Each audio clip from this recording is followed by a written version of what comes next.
Welcome to the Middle Ground. I'm your host, Ohio Divided.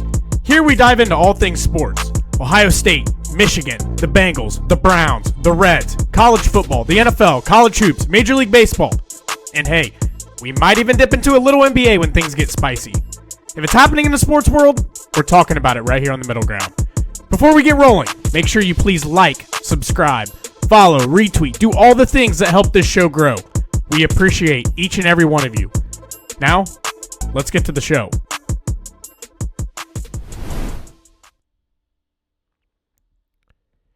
It is Monday, December 29th, and we are back for another edition to talk Ohio State-Miami preview from an Ohio State perspective. And we got Stormin Norman joining the show tonight to talk about his picks, see what he likes for the 4-game slate that we have going on. Today, if you can tell, I'm feeling a hell of a lot better than what I was the last 2 days. Saturday, when Cam Underwood of State of the U, Miami collab show joined in, I felt like shit. Last night, spent a little bit of time talking about Kyle Whittingham to Michigan. I really felt like shit, but I think last night, over the course of the night, started to feel a little bit better. Woke up this morning, didn't feel 100%, but I think we're back on the mend and we're ready to get after it. And Wednesday's approaching quick. We got a big game in Arlington, Texas, the Cotton Bowl that Norm and I are going to preview. Norm, before we get into this, I know we didn't talk about discussing this at all, but Jeremiah Smith today came out with some interesting comments just about his decision to come to Ohio State over Miami and kind of everything that weighs in and just basically like his relationship that he has with a lot of the guys that are on Miami's roster and things. Did you get a chance to see his comments at all today? No, fill me in. I didn't see him. So basically whoever the reporter was asked him if Miami was worth a shit and playing in college football playoffs, basically if they were kind of at a more of a national level at the time that he had to make his high school decision on where he was going to go play ball, if he would have gone to Miami. And he said, yeah, if Miami was worth a shit back then, I probably would have committed to Miami. So I got roasted on Twitter today for it, and probably 3/4 of my tweets over the course of a day are automated and planned out. Like I usually queue up a whole bunch of shit, probably 8 to 10 tweets right away in the morning, like before I go to work or anything, just so like stuff is consistently getting posted out there. And I'll reply to things throughout the day and whatnot, but that's kind of my way to consistently get posts and content out there. But I saw this whenever I was eating lunch today at work, and I said something along the lines, and I got fried for it. Let me just read exactly what it was that I said. I said Ohio State has to win. If they don't, these portal rumors are going to come in hot and heavy. So with Hartline gone too, I said, is there any chance Jeremiah would stay in Columbus if there was a Buckeye loss? And I probably didn't word it the best. It definitely seemed like I was suggesting that it's either win or bust. If Ohio State wins, Jeremiah stays. If Ohio State loses, Jeremiah does not stay and he leaves. I probably didn't word it very well, and like I said, I typically queue this shit up, and I was just typing it really, really fast, didn't really read exactly what I said. I checked my phone like an hour later, and I was getting fucking roasted by Ohio State fans, basically calling me like a bait farmer, engagement farmer, tweeting, why would I even say something like that? And I agree with them. I probably should have thought about it a little, or read what the hell it was that I was saying before I actually hit post. But like my point was, with him saying that his heart is with Miami, if Miami was worth a shit, he would not be an Ohio State Buckeye today. But if Miami goes out and beats Ohio State in one of these top-tier games like Jeremiah Smith referenced today, you know damn well Miami's going to come tampering. Miami's going to come with the bags. The fan base is going to get extremely loud. Would Jeremiah do it? I doubt it. He's got a lot of really good things going at Ohio State, 2 really good seasons. He's probably a top 5 pick the way it is already today. Why is he going to risk going somewhere else that, by the way, doesn't have a Heisman winning quarterback or a Heisman Trophy finalist quarterback. And also, by the way, looking at rewriting the record books at Ohio State, a place that is filthy rich with wide receiver tradition and history. So, I don't know. What are your thoughts on all that? Obviously, I probably should have taken a look at what the hell I was posting before I actually posted it. But, like, do I kind of, like, the conversation I'm getting at is there kind of a point there? Like, if Ohio State does lose, there's a world that could get loud. Or am I just an idiot? I mean, I think the thing I'd say is, I mean, I feel like it got kind of loud last year even. I mean, there was a lot of talk with, Miami's coming after him hard, blah, blah, blah. I don't think that's going to be any different this year, no matter Ohio State wins or loses. But I feel like last year, the noise was more so Carnell. I mean, for Miami specifically, I feel like it was Jeremiah. I mean, well, yeah, the person leaving, like, that had any, like, I feel like tangible possibility was Carnell. But again, I think at the end of the day, like, the noise is going to be there because teams want to try to nab him and throw a bunch of money at him. But I think the thing, like, I think it kind of comes full circle with why he would have wanted to go to Miami in the first place. Like, it seems like to me, I'm not acting like I know Jeremiah, but he seems like a loyal guy. Like, yeah, he's a Florida guy, Miami guy. That's why he would go to Miami. Like, and now that he's at Ohio State, he's an Ohio State guy. He's going to be the best receiver in Ohio State history. Like, I feel like that means something to him. And to me, like, I think that's, like, my main reasoning for why I don't think there's any chance of it. Like, I think the speculation will come regardless, because at the end of the day, it's just like the NFL offseason. There's got to be something to write about, and there's going to be chatter because why not try? It's like, well, $5 million didn't work last year or whatever the reported number was. Let's see if he does it for 8 or 10 or whatever it's going to end up being. Yeah. But to me, like, he's so young that it's kind of funny to say I don't think money matters, but he's going to make good money at Ohio State. He's going to make great money in the NFL immediately. He's so good that he's going to be an endorsement deals guy, so it doesn't really even matter. Like Jeremiah Smith's going to be like Jordan Brand or Nike athlete. Like, I mean, he was already on Nike commercial last year as a freshman, as a true freshman. Right. Yeah, so to me, it's like guys like that are more about the brand, and the Jeremiah Smith brand, like, jumping teams, doesn't really feel like the par for the course. Especially, like, he seems like he's a huge Jordan guy too. Like, Jordan going to the Wizards was for fun. Like, he's in business mode. He ain't fucking around. Like, and it's college. Like, you're not changing teams in college. Like, I don't know. He seems to have the mindset of, like, I'm here. This is an elite team. I help this team be elite. This team helps me be elite. Like, I think the speculation will be there regardless. Like, but yeah, I mean, I don't foresee it. And then that's to say all of that to the second point being Julian Sainz back next year. Yeah. So, like, I just think all that together, like, I mean, I think it's a hypothetical thing that'll get talked about. So I think you're, like, probably a month ahead of when this is actually, or probably not quite a month, a couple weeks before, this chatter will keep going. But the reality of it, I mean, I think I'm taking the fan side on that. Yeah. I don't foresee it at all.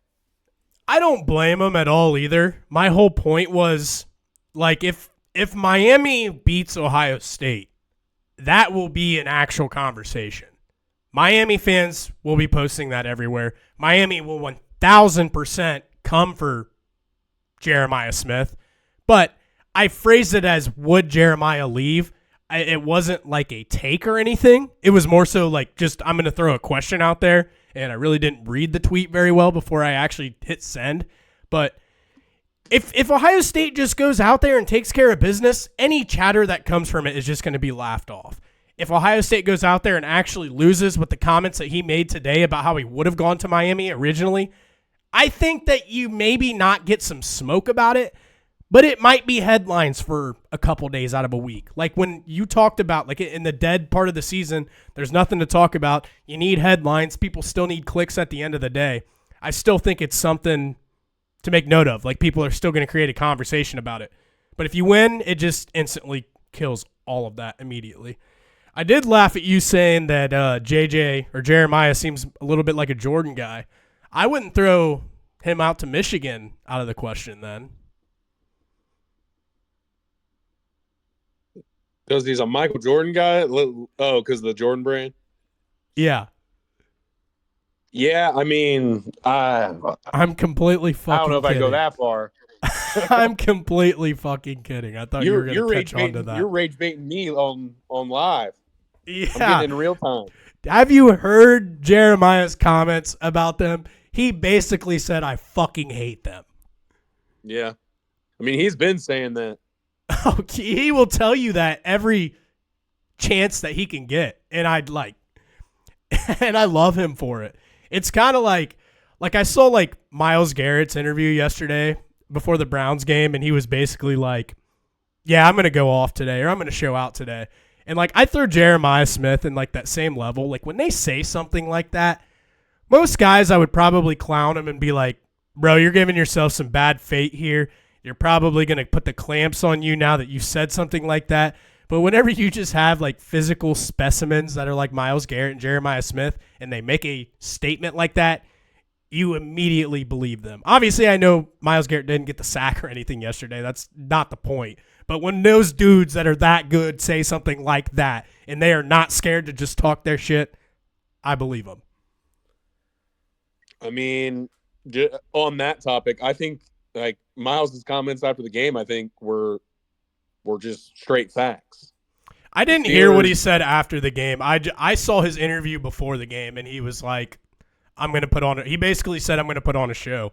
And I was like, anybody else, I would probably be like, I would laugh at you. But him, I'm like, yeah, I'm not going to laugh at him because he is the guy to do it. yeah, I mean, the thing is I think he ended with 3 TFLs yesterday still. And Or like Rodgers is probably a quarterback, especially as he's gotten older in age too. He gets the ball out really, really, really fast. So he didn't. I saw like that very last drive. There was one play that was pretty damn close that he could have gotten in there. But like Rodgers just gets that thing out so quick. He was not ever going to even really give him a chance to get the sack or even like get close to him or anything. I didn't watch the whole game, but I mean it was. I tried to tune in right at the end after the Bengals game was done and everything. But it would have definitely been cool to see. I would assume he's definitely going to get it this Sunday.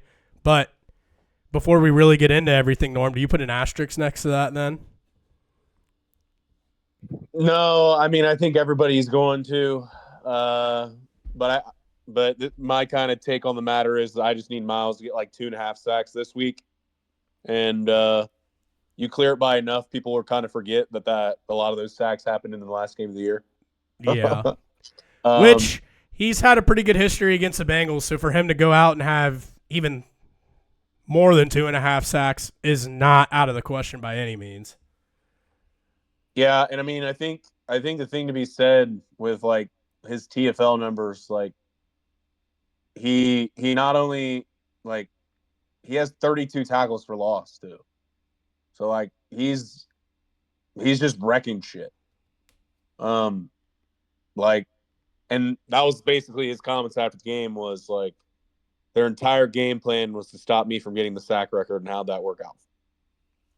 Like Yeah. they didn't try anything deep, they didn't do really anything long developing, which I get it. They didn't really have the receivers either, but I mean, Yeah, not having DK they didn't hurt take that. any risks, and it burned them because, I mean, I get conditions weren't great, but I mean, you have a veteran quarterback. I get he's old as fuck, but they didn't take any risks. I mean, they took risks plenty in the first matchup, and he didn't have any he didn't have any sacks in that game either. So, I mean, we can get to the Browns winning that game. I mean, I've talked myself back to not absolutely hating it. I think it was the first time I can remember that I was 1,000% rooting for a loss. I don't think I've ever done that as a fan. Uh, just because, I mean, when the Browns were really bad, they were already there. Like 0-16, the 1-15. Like we were so bad, there was no one really competing for the one pick. But I mean, at the end of the day, I've talked myself back around on it. It's like I bet it's the fantasy guy. If this helps him stay and them not tear it all down, um, I'm fine with that. Like I think the terror. It's so funny how Browns fans react and how volatile they are. Like there were so many people yesterday that were like acting like Kevin Stefanski was doing a lot of different things during this game, which I didn't really agree with. They're acting like he was animated on the sidelines. I wouldn't Like really say what? that. Just Like like he was being doing more the same shit animated. he would normally do, like yelling at a bad call. Like he had some additional ones, but I think just because it was a game that came down to the wire that was close the whole time. I mean, But they were like I saying feel, that he was being more like over the top and more dramatic and more animated than what he typically is. yeah, and I Why? I Just I didn't like really see showing that. he just to like they were saying just to like show he cares and shit and wants to keep his job. Yeah, and I think that's been something people get on him because he's the prototypical try to keep like he tries to play the cooler heads prevail, Yeah. mindset. Like he doesn't get too animated. Like his press conferences are cookie cutter, doesn't really say anything, basically takes accountability for everything all the time. Mm-hmm. Um, and he's kind of the I'll take all the shield from the players, the other coaches, and then that's all you're going to get is me just taking the fall for everything.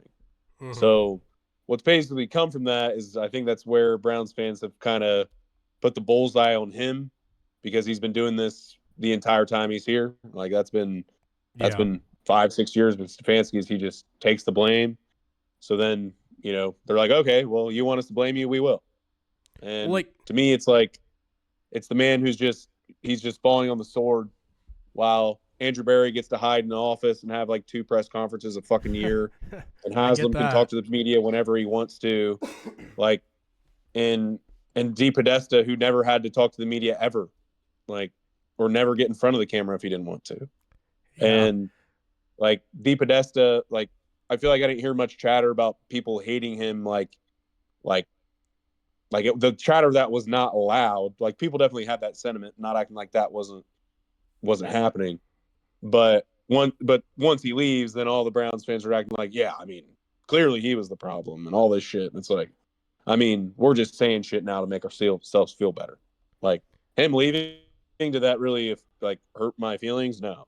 But to act like he left, he was clearly the problem. I mean, sure. I mean, I think the real problem is the problem we talk about in Ohio sports across the board. And I just think Jimmy needs to keep his fat fingers out of the fucking football team and let his money do the Take job care. for him. Yeah. And Let the football brains figure it out from there. You just provide the money and we'll take it from here. But not even just like Kevin Stefanski, but like head coaches are in just such a really bad position whenever it comes to press conferences and just like taking the blame for things because fan bases get so upset whenever they're just like, yep, I have to be better. I have to put our players in a better spot to be successful. I need to put together a better game plan. Like whatever that excuse might be, not really even an excuse, but basically them just taking the blame for an L. Like you would rather have that than them sitting there pointing the finger at another coach or especially a player. Like if he was out here doing that type of shit, I think people would be trying to run him out even quicker than what they are even right now. It's just the fact that they suck right now. He's under a microscope and they're paying attention to every little thing that he does. So he can walk the wrong way or chew his gum the wrong way, and there's always going to be a crowd that are pissed off because he's not winning right now. And that's just unfortunately the way it is. But taking everything on the chin, taking the blame for everything that's been wrong this year, last year, whatever it's been, like that's the 100% the best way to go about it. And I think every logical fan would agree with that. That's how they would like their head coach to be. but there's always going to be a crowd out there that hates whatever he says, no matter what it is. But no, I totally feel you on the front for like Andrew Berry just sitting in his office and like doesn't really have to speak to anything that's going on. And I feel like as a Bengals fan, I feel that even more. You don't hear from Duke Tobin other than a couple times a year. And the root of the issues with the Bengals right now falls on his hands, and it's his fucking drafting the past 3 to 4 years. So basically, I don't like Zach Taylor. I want him gone. But I also understand he's basically a mouthpiece for those idiots that are actually in the front office making a lot of these calls. And he has to, unfortunately, just be the one that gets up on the podium every single day, every single game, and take all the shit that the media is asking him, take all the hits for why aren't you winning, why aren't you getting back into the playoffs, all of that type of shit. So, yeah, I don't know. It would definitely be cool to see GMs. And I guess we can't even call Duke Tobin a GM. He's a director of football personnel. But it would be nice to see them get in the public a little bit more and get questioned about things that they're actually doing. Because who knows at the end of the day, if they're not paying attention to the media, they might not have a single fucking clue what the fan base is even thinking. Right. And just to go back to the volatility thing with Browns fans, like Andrew Berry went from, everybody wanted him dead. Like the belief was like Kevin's good, two-time coach of the year. He works with the little he's gotten. And Andrew Berry nails the draft, which I completely agree with. I love the draft when it happened. I love it even more now. That draft obviously saved him. the minor details with, Gabriel. I mean, it's really Gabriel the only thing. Like, we all wanted a quarterback. That was the only bad pick, I would say. Yeah, we all wanted a quarterback, and they kind of got the guy we all wanted. But they drafted Shedeur in the third, and no one's even talking about any of this. Like, it's a draft they nailed. Like, whether Shedeur is even the guy or not, it doesn't really matter. Like, worthy of a third-round pick because he plays okay. Like, and like he hasn't been great, but he hasn't totally lost games for us either, like Gabriel was doing. He at least makes it entertaining a little bit, though, too. Like, yeah, they might be losing and it might suck, but Dylan Gabriel was terrible to watch, dude. He wasn't throwing the ball more than like 8 yards down the field. He could barely even execute that. And like Shedeur, like you have the baggage that comes with him. He's going to get you in the media spotlight and everything. But the dude can like play a little bit. I don't know if he's a franchise quarterback, going to be a starter of the future for the Browns or anything. But like the dude has some talent. You can clearly see it. And he's gone off a couple games for the Browns this year. He at minimum gives you a reason to watch and enjoy a 3-win season where you're at right now. Yeah, because, I mean, the big difference with him versus Gabriel is Gabriel was consistent, but he wasn't very good, so being consistent sucks. Being consistently bad isn't a solution. Yeah, it's not a solution. Like, Shedeur will have some absolutely awful plays. Like the interception yesterday, my God. He threw a ball like 20 feet in the air that floated, and the defender had time to run over the ball, fair catch it, and intercept it. Like it was awful. But he made some like great QB avoidance plays, extend plays, 20-yard pass. Like, I mean, he made some plays like that too. So it's like, I mean, he has the ability to make some of these top tier plays, and so I mean, I'm not sold that Shedeur's the guy. I'm probably against that, but I mean, he's at least something. I mean, he throws the ball downfield, like, yeah, and that simply in itself, like, the Browns have been like more competitive offensively, all because of that. Like, and that's the funny part too, is because a lot of like the Tommy Rees play calling change was close to the Shedeur change as well. So it's like, I mean, there's an argument to be made that like there's people that are trying to say Tommy Rees has opened up the offense. And it's like, I mean, I think he helped. Like, I think him taking the next step in his career to call plays was something I think the Browns always wanted anyway. So, I mean, I think all these things for the Browns are also kind of speaking to, I do think they are going to run it back. Because the thing is, I think when you love your coordinators that much, because they love Jim Schwartz, and I think they kind of think Tommy Rees is like the chosen one for young guy. Like you're gonna fire your coach or GM and keep the coordinators. What coach you're gonna get that wants to do that? Yeah, yeah. A new head coach is going to come in and want his own guys in there.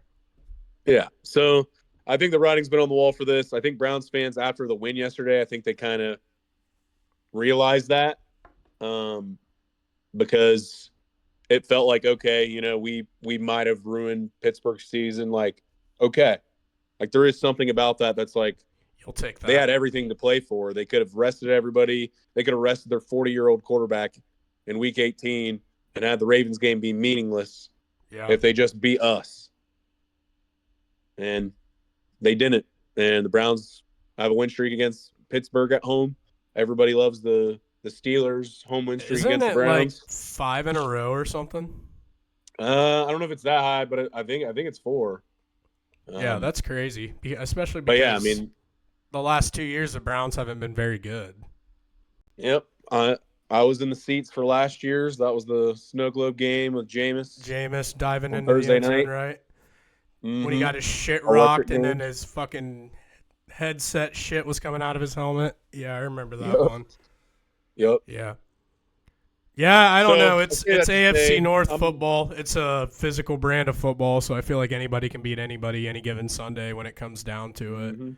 But we'll get into more, I'm sure, NFL draft talk and just, well, both of us kind of only have the draft to look forward to here in the coming weeks and everything.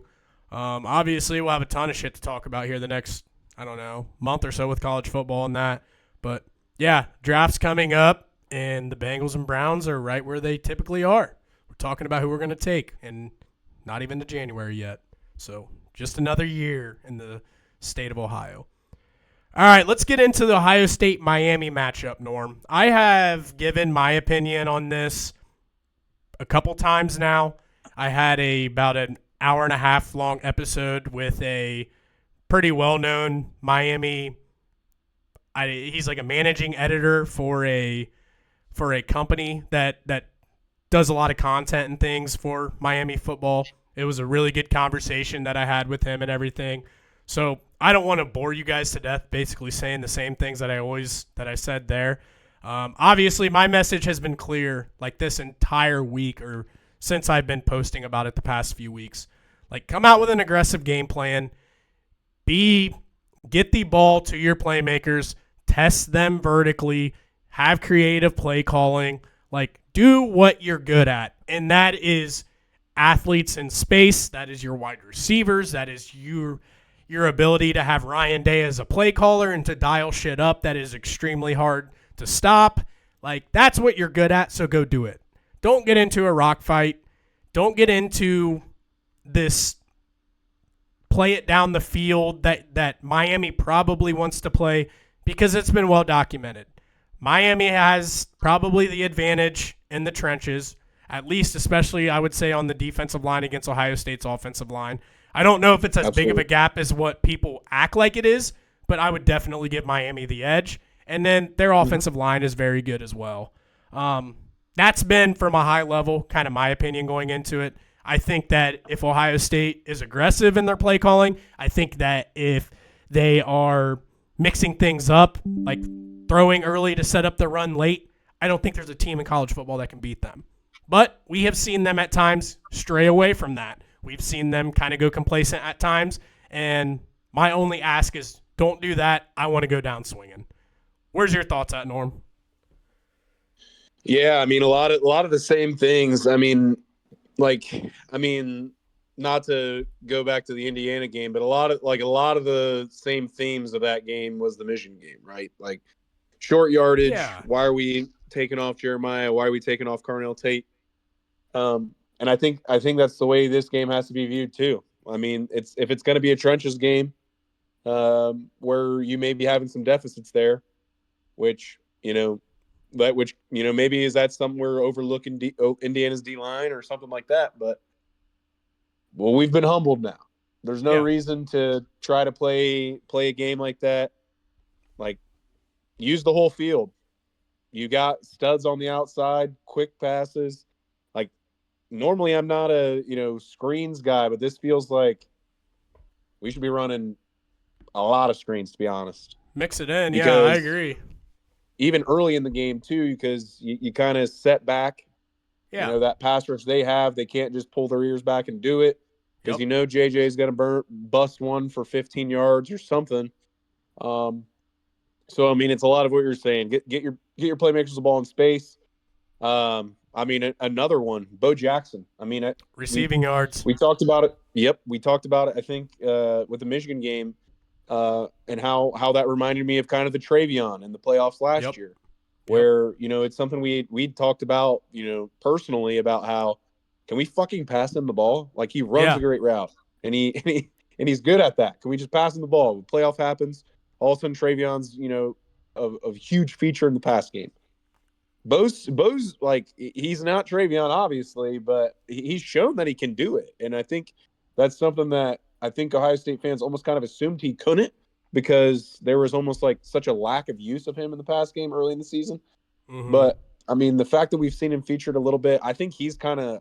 I mean, if we're putting an X factor, if I'm putting an X factor, I think it's Bo because I think him in the pass game, he takes the middle of the field. I mean, maybe if you want to put a little slash, maybe it's a Bo Jackson tight end group, because if we're Yeah. hitting some things in the middle of the field, this game's over. Yep. Because there's no way they're hanging on the outsides with JJ and Tate if there's any type of presence in the middle of the field. And I think that's something that didn't get established against Indiana. And I think the middle of the field is kind of how this team needs to operate because they go inside out. And I think that's something that just opens it up to make so much easier for Tate or Smith. Um, does that mean they can't go outside, inside, and then they're really dominating? No. I mean, Jeremiah on the outside, Tate on the outside, they can win even when they're ready for it. But I just think for easing the offense, I think the middle of the field is where this game is going to be won on the offensive side for us. And I think that kind of goes to the run game too. Because the thing is, I feel like Fletcher's getting all this talk right now. I mean, obviously he had an amazing game against A&M. But I mean, I if you're don't know if I've looking, heard if Bo we're, Jackson's name once. I know, like how is he not talked about? Like I'm just I don't looking at the know. side by side stats and all this. Bo Jackson is blowing Fletcher out of the water. Um, And he's and I probably understand they're played not playing on the same significantly teams, less but too. their carries are actually similar because Fletcher missed some games, Okay. which is maybe something I'm like, maybe this is part of where maybe Fletcher's healthy. Like I'm not trying to shit on him by any means because I mean he played great. I watched the whole game and he won him the game. I mean, Yeah. plain and simple. But I mean, when I'm just looking at game logs, I'm not saying I'm watching Miami every game. Like I remember Fletcher being on the team, one of those things, but I wasn't remembering making much of a difference until Mm-hmm. this A&M game. So, like, obviously, I'm more in tune with Ohio State, and Bo made a lot of impacts on a lot of different games. But to me, like, I think everyone's kind of giving the check there. But I mean, if we're doing like I'm kind of viewing this game like this, and I guess this is kind of where I'll jump to what I think happens. If we're just going position by position, right? How many positions does Ohio State lose in this game? As in, like, if you match them up against Miami's, Miami. Mm-hmm. I would Not offense say, versus defense, but offense versus offense, defense versus defense. I mean, our receivers against their DBs, taking Ohio No, State. I'm even saying our receivers, their receivers, our running backs, their running back, quarterback versus quarterback, and Yeah. then same thing on defense. Yeah. Edge versus edge. So yeah, let's start on the defense. I'm taking Ohio State's corners, I'm taking Ohio State's safeties, I'm taking Ohio State's linebackers for sure. Those 3 groups. Their defensive line, I would say you probably have to give them the upper hand, especially at DN. D tackle, I think a argument could be made because Caden McDonald is an absolute stud. I think D tackle's us. I think it And could be too. And Justin Scott is pretty damn good, but yeah.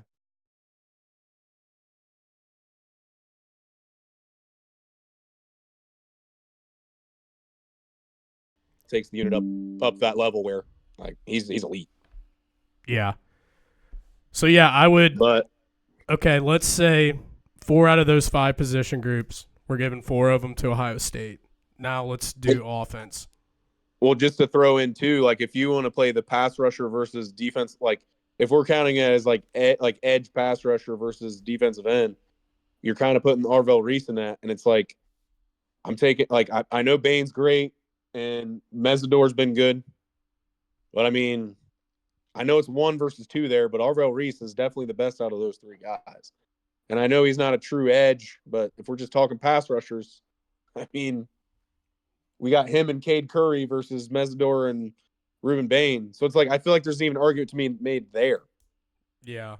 So me and or like the Miami guy that came on the show the other day, him and I actually got into that conversation, and like I was basically saying that I feel like Arvell Reese has been used a lot as a spy recently down the stretch.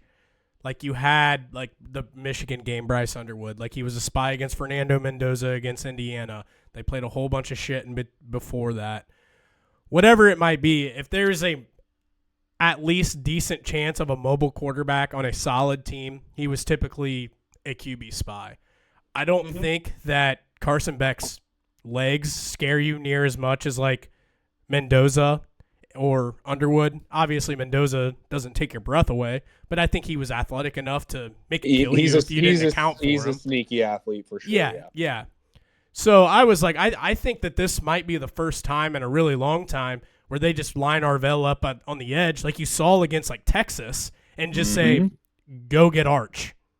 Because he hasn't really been in a position to get that. Where you've seen, and it doesn't always show up on the stat sheet either. Like I love the people that pull his stats from the past few games and like he hasn't done anything. Watch him whenever he is a quarterback spy. Quarterback starts scrambling and his speed is absolutely insane. I think his speed is his best quality. Like he is getting to the quarterback quickly and making them like throw it away. And he might not even get like a pressure or a hit or whatever it might show up. If you're pulling ESPN stats, they don't show that type of shit. They're showing like tackles, assists, and sacks. They're not showing pressures, hurries, whatever you want to call it. So, yeah, it maybe hasn't shown up in the stat sheet, but he's affecting the game. And if you can sit down and watch a game, you can still see number 8 is out there causing havoc. And I think this is a game where he doesn't have to sit there and be a quarterback spy the whole time. I know that their left tackle is really good. He's like 6'9", but can he move fast enough to get to the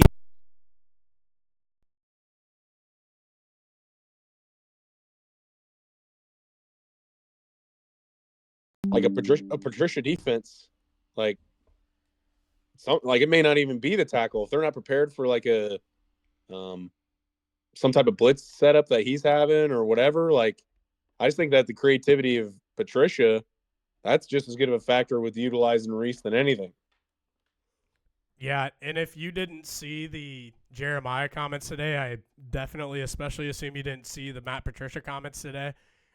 No. They were basically talking to him about his game plan, and he just like kind of started chuckling and was like, yeah, we've got some things, and like we have some shit we haven't shown yet that I have planned to roll out.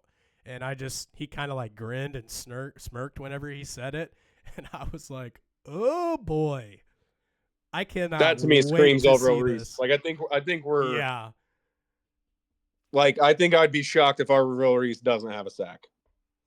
Like, do you remember that sack against Texas? I forget what they call it, like a coffee stunt, where he lined up, like there was an end. He was lined up, like probably in between like the guard and the tackle, and then either Kenyatta or Caden Curry were still outside of him.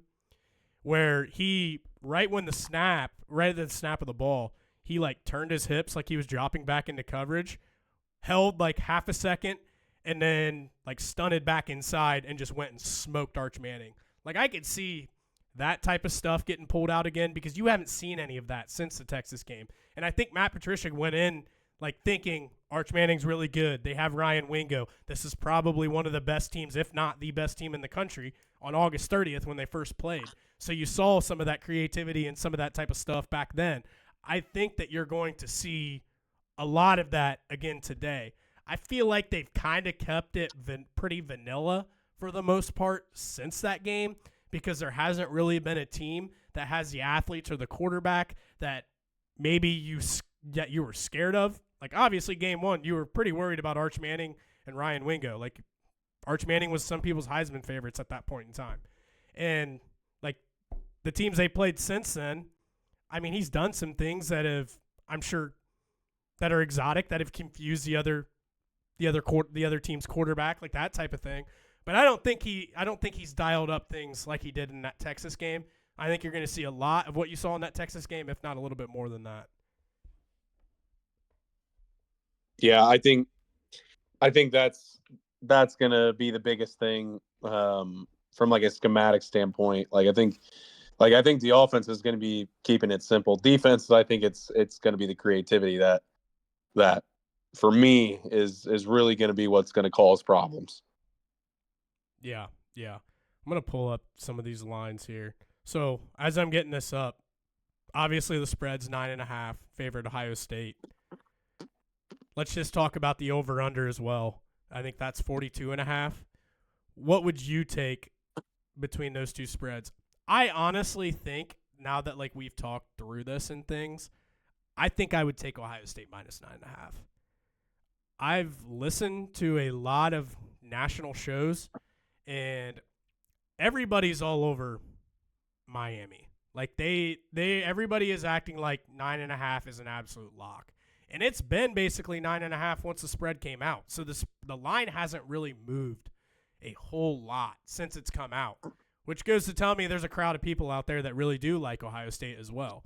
I think that with everything we just talked about on the defensive side of the ball, Matt Patricia's game plan that he's going to pull out and he's going to throw at them, and then I trust Ryan Day to come out with that lethal offensive game plan that we're all used to seeing and that we saw last year in the playoffs. And I think Ohio State, I said the other day, probably something like 20-13. I don't know. I could see it honestly being something like 27-10, like something like that. So I would take obviously Ohio State minus 9.5, and then I would probably take the under, just because I don't know if I can trust Miami to score enough. Yeah, I mean, I'm definitely on Ohio State spread for sure. I think it's all the things we've talked about. Like, I think they're just better, plain and simple. And I mean, we can talk about offense versus defense, defense versus offense, offense versus offense, defense versus defense. I think we can shake it anyway. I think Ohio State wins this by 10. I mean, clearly 10 at least I'm taking them, but I think it's more going to be like 14, 17. And a part of me kind of feels like it's going to be the over, more so just because the total's low. Like, both the defenses are good. It's almost like my brain's like the defenses are good, but let's say Ohio State scores 30 points.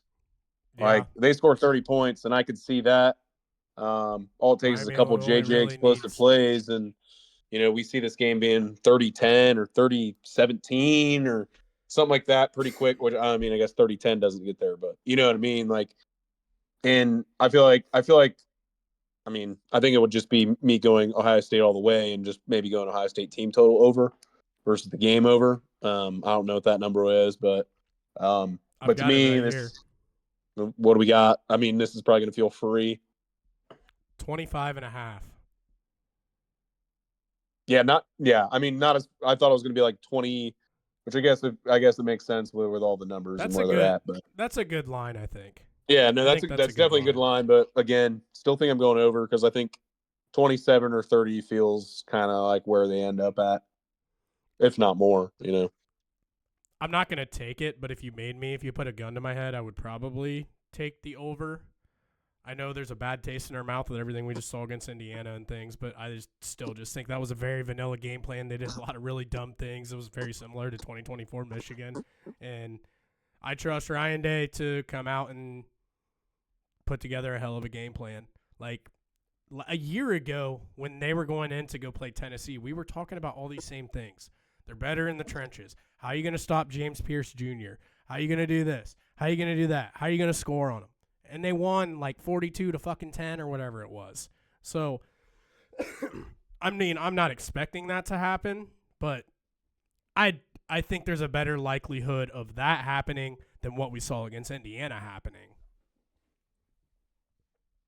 Yeah, definitely. Because I mean, it's a winner take home game, and I think it's just Ohio State's been playing with their food a little bit. Like, I can't really speak to the game plan there. I mean, it's kind of indefensible, but I mean, it is what it is. Not much else I can say about it. So with that being said, Ohio State's 25.5. Miami is 15.5. So even the books are kind of favoriting that 9.5 spread here. Whenever you look at the team totals, I feel like that's a decent line.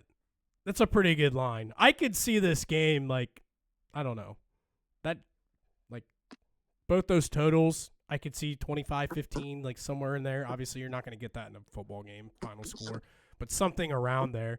So yeah, I mean, the spread and everything might be pretty spot on. The total's actually 41.5 now. That dropped.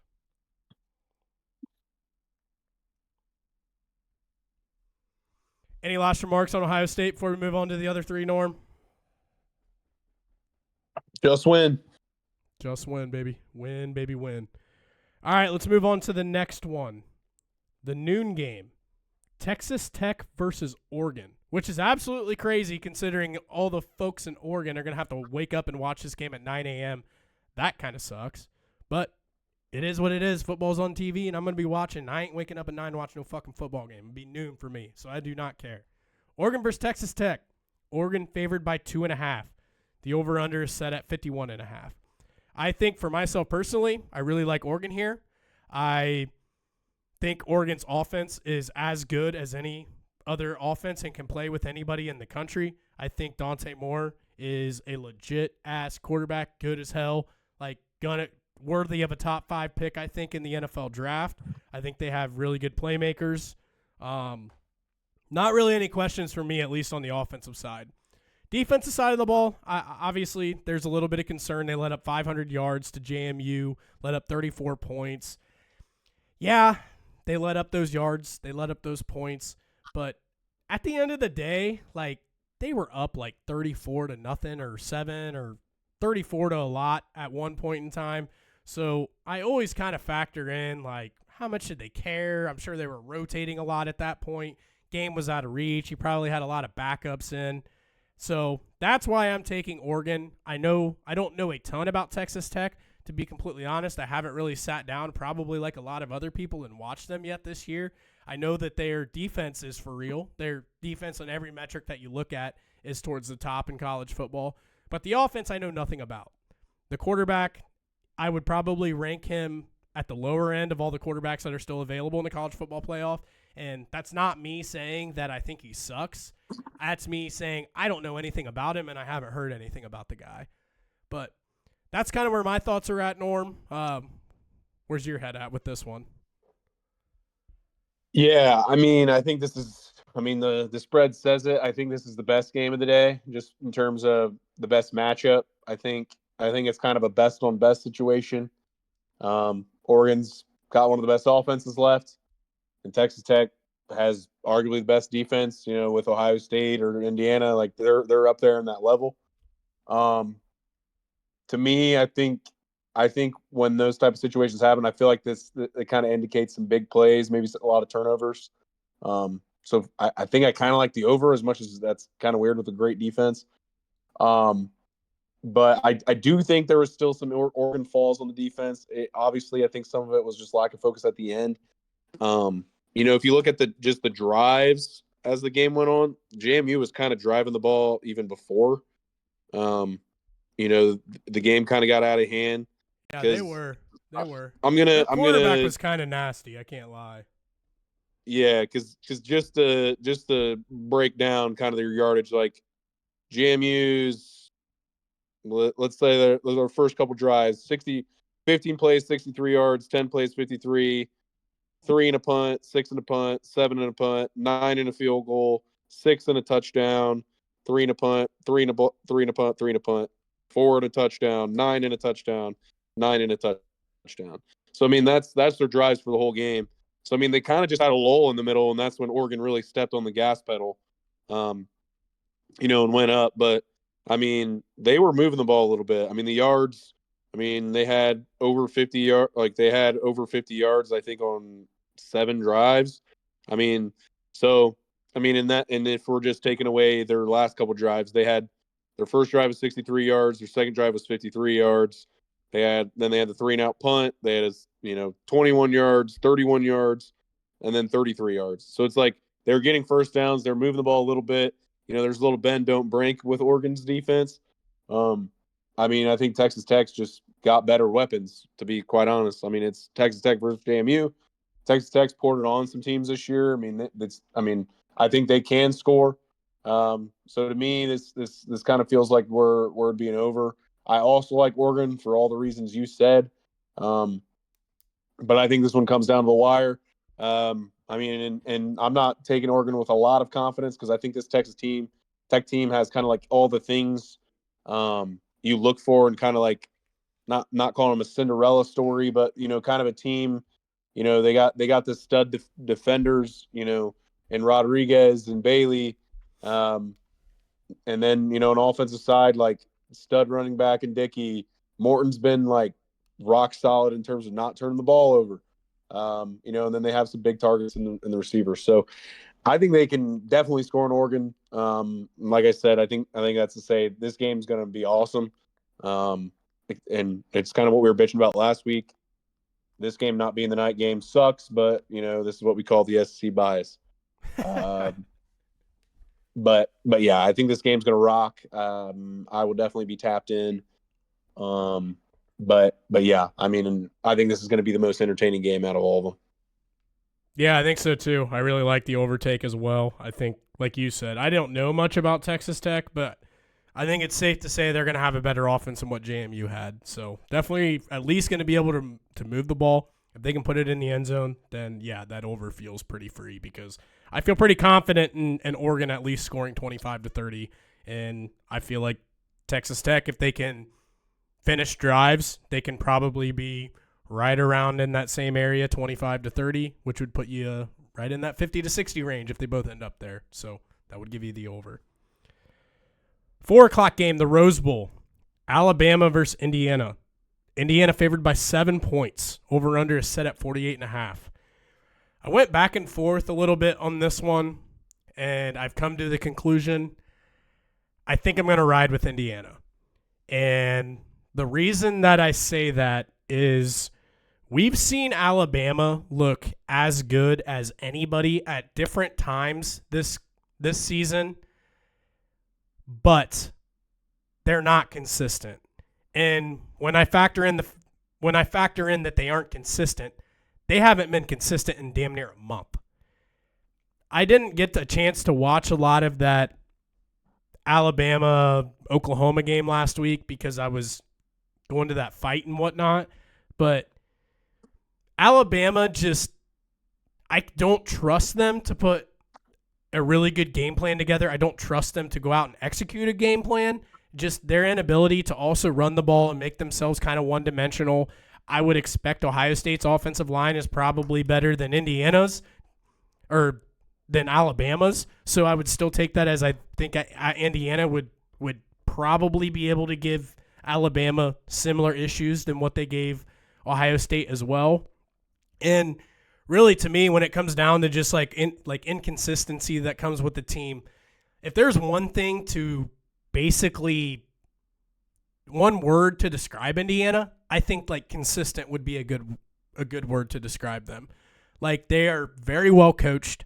They tackle very well. They're very efficient.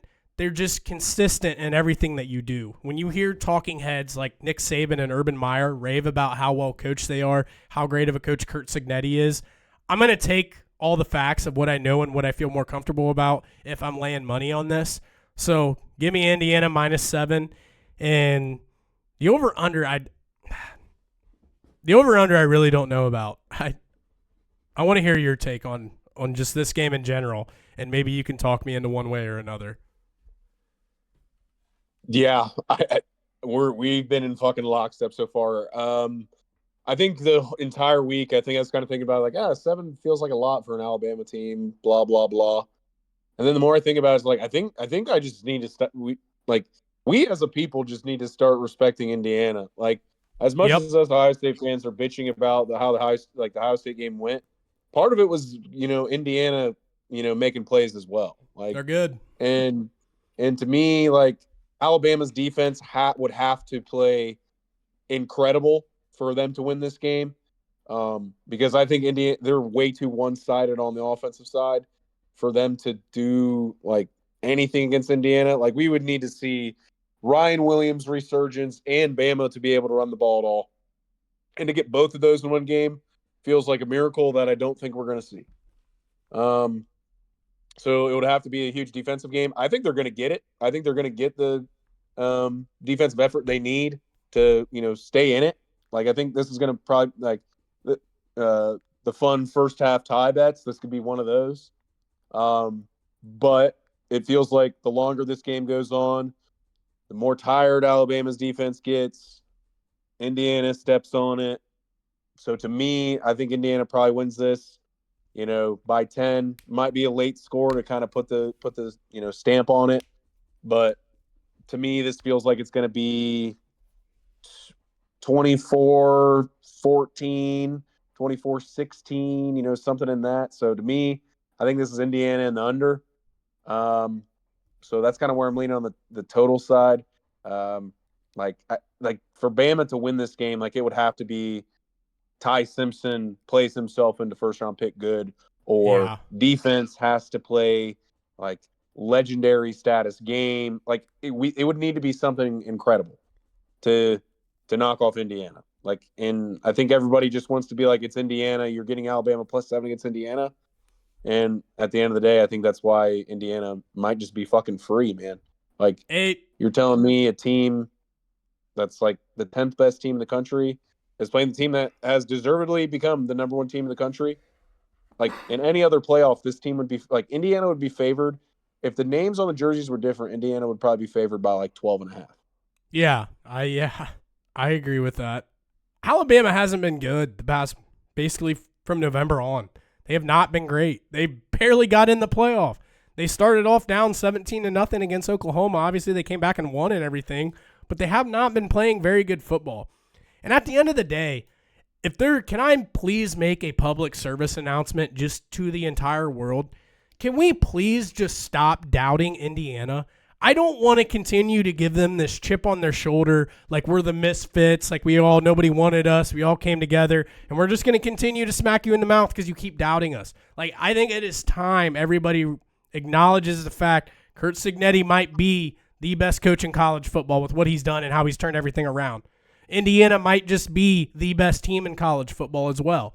So I'm right there with you. I think Indiana's legit. They deserve all the respect that's coming that is coming their way and more of what should be coming their way. But yeah, I think that this will be a good one, and I think Indiana's probably going to be in the semifinal for obviously the first time in their school's history and everything. So I had one other thought I think I was going to say just about Indiana and everything. Oh yeah. At the same point, I've been seeing people talk about this as well. Like, I see people continue to say, like, the talent gap has to basically come up at some point. Like, they're going to have to, at some point in time, run into a team who's just more talented than them, and they're just going to put it all together. Yes, Alabama is definitely more talented when you consider, like, a blue chip ratio and look at it from that type of, that lens. But I think Indiana is just that much better coached. Like, I think it's going to take, like, a team like an Ohio State who is a lot more talented than them, and they're also coached basically pretty close to the same level as what Indiana's players are coached. Because I think that is the biggest thing of anything. They are coached so damn well and so disciplined and so consistent and so efficient in everything that they do. And they got a dog in Fernando Mendoza that it might not always look pretty, but whenever you need it, he's got it. And I think that that's enough for them to continue on in the playoff, send Alabama packing home. And in what fucking world did we ever think 2 years ago Indiana would be sending Alabama packing? Yeah. And I mean, I think the counter to we're talking the blue chips. I think maybe we just need to acknowledge that Indiana is just extremely deep. Because if you look at their playmakers, like they have 5 guys over 300 yards receiving. They have 5 guys over 200 yards rushing. Obviously, Mendoza, elite quarterback play. Defensively, they have 5 guys with 5 or more sacks. They have 4 guys with 60 or more tackles. Like, to me, it almost just screams that this team is really deep. And football has too many positions to kind of get caught up in the blue chip thing if the blue chip thing isn't deep too. And I think that's kind of where the thing that I'm kind of coming to as like this is how Indiana's doing it. They're just extremely deep. They don't beat themselves, and that in itself makes them a good team. Right there with you.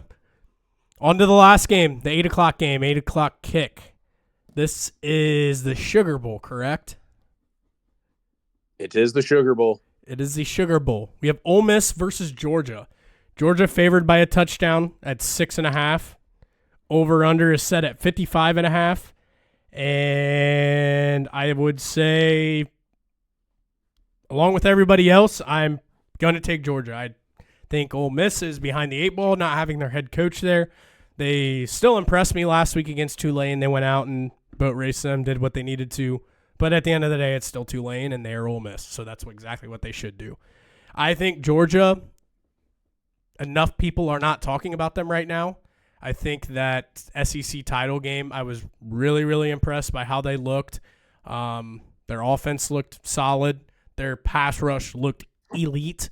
And you also factor in, like, Ole Miss's quarterback, Chamberlain. I think he's solid. But at the end of the day, he's a D2 transfer. And Georgia's got pro dudes on the other side of the ball. And, yeah, is there a world that they could kind of shake some shit up and go there and potentially fuck around and maybe knock Georgia off? I don't think it's impossible by any means. I mean, Ole Miss did go into Athens, and I believe they only lost like 31-27. Like, it was a really good game. But you also had Lane Kiffin at that time. You also had a lot more things intact. But there's also another side of the argument where I think Ole Miss's locker room has kind of publicly come out and like, hey, we're going to rally around this. We're facing adversity. Our coach is gone. We're in the playoff. Like, fuck everybody. We're going to come together and we're going to get this done. Now, I don't think that that's necessarily going to happen, but I don't think I would be completely shocked. I don't think it's impossible, but I just feel more comfortable probably putting my money on Georgia minus 6.5. I do think that I would probably take the over here. They went over the last time that they played. It was in Georgia, and now you're at a neutral site, so you don't have as much of the crowd factor to factor in with. I still think Ole Miss has a solid offense. They're going to be able to move the ball. I think they'll be able to put some points on the board. So give me Georgia minus 6.5 in the over. Agree on the over. I think this game's yep. I'm going there. See, I was wanting somebody to say this. I was kind of wanting to take Ole Miss too. Yeah, I just couldn't get myself to do it. So talk me through it. Yeah. And the thing is I'm not just doing it because of the, I'm not doing the gambler's fallacy of going against the grain on this one. I do see the vision on Ole Miss, and I think it starts kind of how they did it in the first game. And I think it's another person that isn't, like, for how good they've been, is not being talked about near enough. And that's Lacey, running back from Ole Miss. Yeah. I think he is for being as much of a stud as he is, he's the clear X factor in this game. And the thing is what he does too is he opens it up for Chambliss.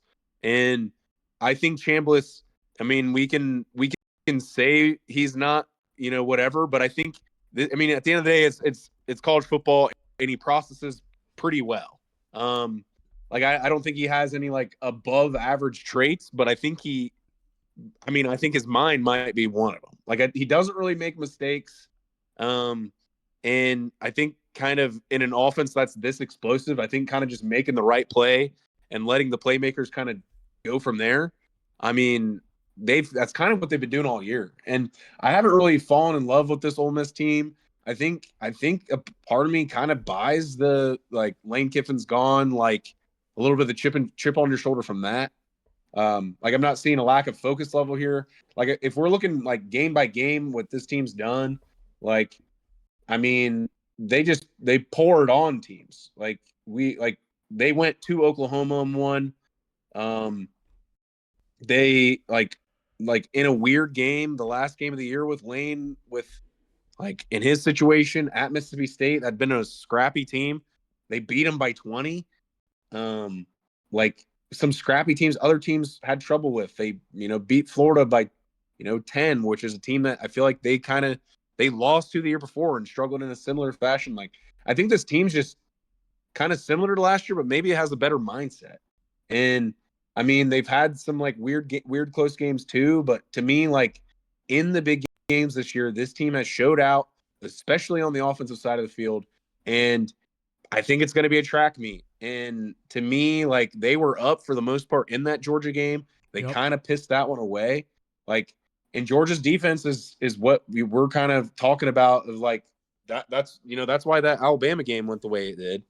And so, like looking back, like if we're just looking back at the first time these teams met, Georgia had to score 17-0 in the fourth quarter to end up winning 17, that yeah. game. I'm looking at that now. I don't know where I got 31-27 from. I feel like I heard that somewhere else. That is completely wrong. It was Yeah, no, I 43 mean to I knew that. Yeah, 35. I remember watching this one. I bet on Georgia in this one, and I I'm pretty mean, sure the spread was the same. Ole Miss was And up, and take in for granted this is in Athens, Georgia, too. Playing at a neutral site changes a lot of things, too. Athens is not an easy place to go in and play. But Ole Miss was up 35-26 with 4 minutes left in the third, and Georgia didn't take the lead until 7.5 minutes left in the game. And I'm pretty sure, so Georgia started up 3-0, then made it 7-3, 10-7 with basically this at the start of the second quarter, and from basically the second quarter on until 7.5 minutes left, Ole Miss was winning. Yep. Yeah, I think Yep. that over is a lock. Yeah, I mean, I think everyone's going to be on it. So I think it's going to be one of those you probably should bet the number now. I think unless we get some sharps on the under because everybody's going to be on the over, that'd be the only way you could see it going down. But I mean, it could just be the fucking rat bait. But I mean, this feels like it's going to be identical. I was saying how much I love the Oregon Texas Tech game.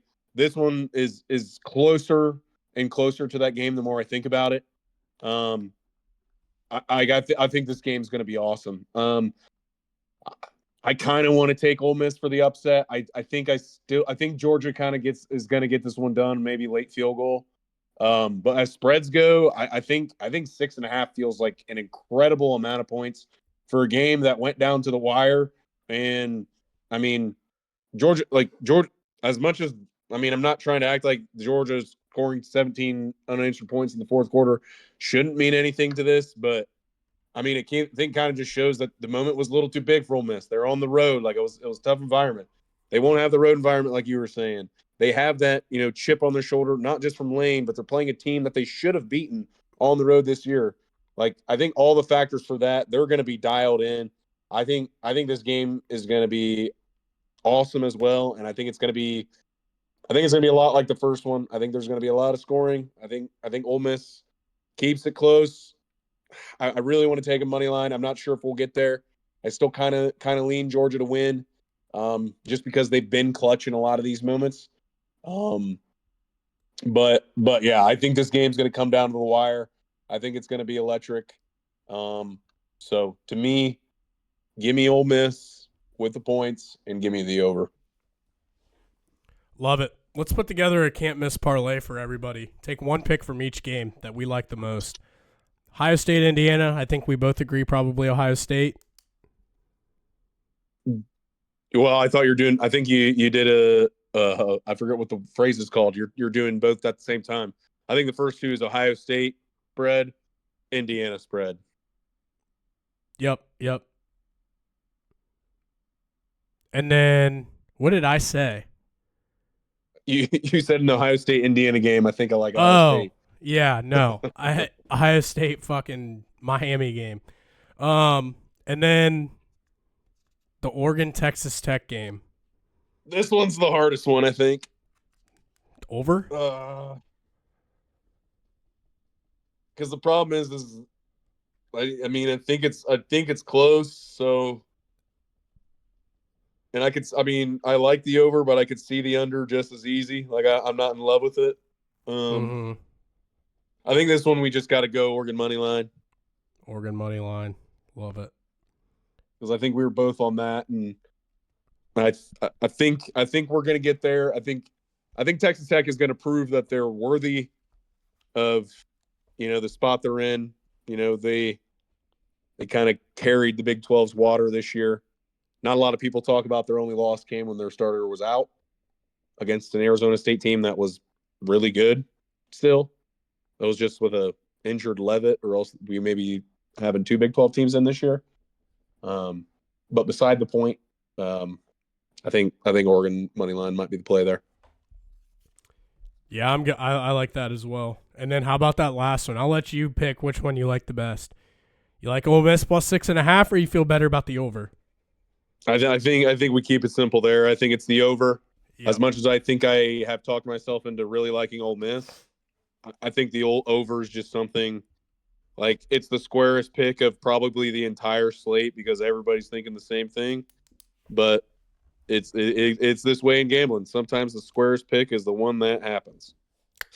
Sometimes it just goes that way. That's why they call it gambling. So for our Yep. can't miss parlay, Ohio State minus 9.5, Oregon money line, Indiana minus 7, and the Georgia Ole Miss over. Love it. I don't know what the odds will be on that. I don't know. Probably something like 8-1, maybe.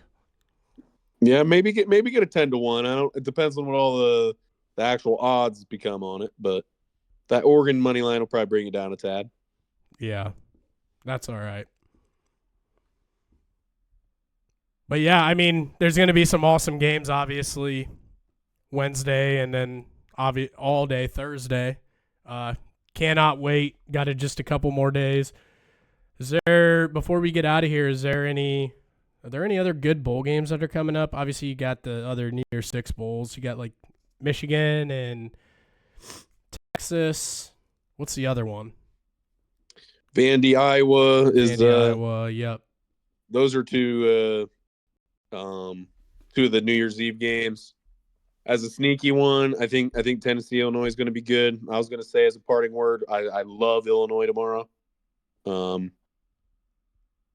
But yeah, I mean USC TCU would have been interesting. I think TCU's quarterback is now transferring, so fun college football. But yeah, I think some of these games are going to be interesting, but at the end of the day, I mean, nothing's going to compare to this playoff slate. Oh yeah, definitely not. Well, I mean, tomorrow kind of starts off. There's some fun games. A couple of them you just referenced. Coastal and La Tech play at 2. Tennessee and Illinois, like you just played, they play at 5:30, and then USC TCU they play at 9:00 tomorrow night, and then New Year's Eve you have games all day long. This looks fucking awesome. So you start off with Iowa, Vandy, Arizona State, Duke, Michigan, Texas, Nebraska, Utah, Miami, and Ohio State to cap it all off. So that's going to be a fun – New Year's Eve is going to be a fun day. Yeah, I think we got full days of football until Monday because the NFL, I think, is taking over Saturday for their standalone games. And we can joke about the teams that are in them, but I mean, we got some divisions on the line. We got the 1 seed on the line. So I mean, I think we're gonna have a beautiful week of football ahead of us. Don't forget about the FCS championship on Monday night too. I have forgotten, but yeah. Illinois State and Montana State, 7:30 kick on ESPN. Yeah, I heard I think there's a knee camp boy on Illinois State. Not sure if you're hip. Oh yeah, he's a coach, right? I think one of his boys is on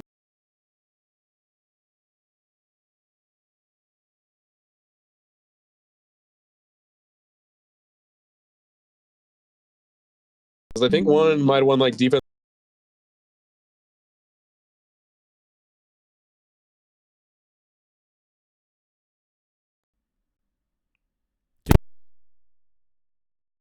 FCS All-American honors last year.